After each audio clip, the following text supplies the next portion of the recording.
Untuk awal mulanya ya kita awalnya tertarik ya hobi lihat, indahnya ikan koi kan gitu. Terus kebetulan di sini kan, eee, mayoritas banyaklah petani koi di sekitaran Desa Sumberingin sini.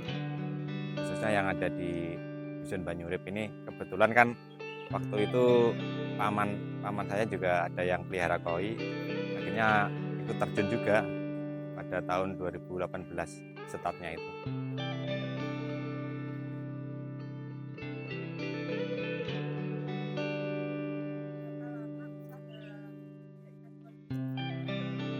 Sejak 2018, kira-kira 8 tahun. Iya iya 8 tahunan. Kalau ikan koi yang kita pelihara ya, khususnya di sini sowa jenisnya. Untuk sowa itu, ada proses pemisahan, penyortiran di saat, burayak sebelum disebar ke kolam pembesaran. Untuk prosesnya awalnya itu kita pisah antara, indukan sama pejantan. Biasanya kalau indukan satu, pejantan biasanya kita kasih 2 atau 3 ekor. Nah, kita taruh di kolam khusus untuk pemijahan, terpisah gitu ya. Nanti kita tunggu sampai habis subuh biasanya. Pokoknya mulai start malam itu jam-jam 11, 12 itu kalau pas timingnya bagus gitu, dia bisa bertelur itu jam-jam 12-an itu udah mulai start bertelur. Dan nanti proses bertelurnya itu biasanya sampai pagi, sampai kira-kira habis subuh lah. Nah, habis subuh itu sebelum fajar menyingsing itu kita kita pastikan proses bertelurnya selesai. Nah, kita angkat yang si indukan sama pejantan. Kalau dibiarkan, soalnya itu bisa makan telur-telurnya itu, di indukan sama pejantannya. Iya, iya, ya saya sampaikan tadi ya itu kan sowa ya. Biasanya habis bertelur itu kan butuh waktu 3-4 hari biasanya untuk menetas.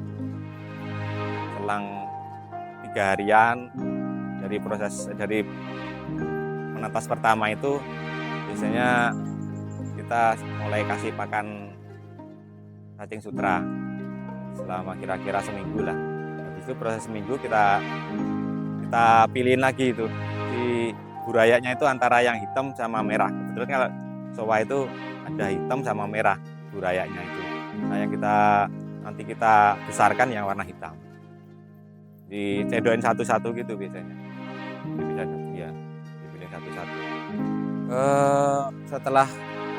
Setelah proses penyortiran nenar selesai ya, burayak selesai ya, kita tebar di kolam sawah itu kira-kira saya biasanya untuk proses sortir pertama itu di 5 minggu. Ya 1 bulan sampai 5 minggu biasanya kita sortir pertama.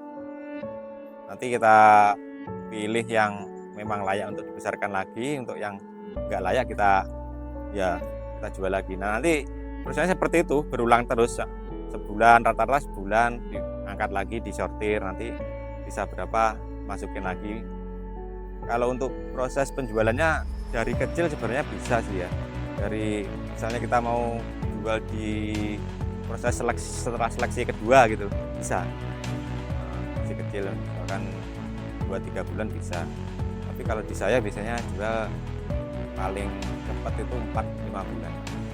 Pakannya kalau kita kebanyakan yang proses-proses awal kecil itu ya masih pakai pakan lele itu ya.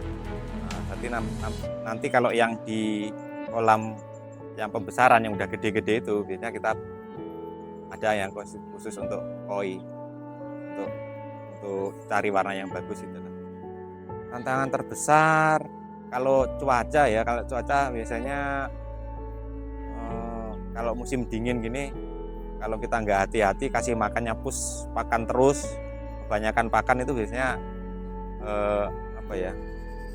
nggak sehat ikannya, kering lah istilahnya. Itu kalau sekali kena kering biasanya bisa banyak yang mati.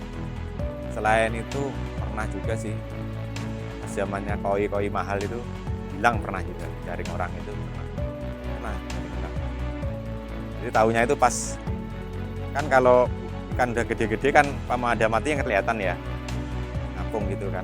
nggak ada yang kelihatan mati, tapi kok pas kita angkat itu berkurangnya itu ada separuh dari yang harusnya misalnya 500 ekor gitu, pas kita angkat ternyata tinggal 250 atau 300 ekor. Nah berarti yang lainnya kayaknya hilang gitu, pernah kayak gitu. Tebaran pas seminggu tebaran.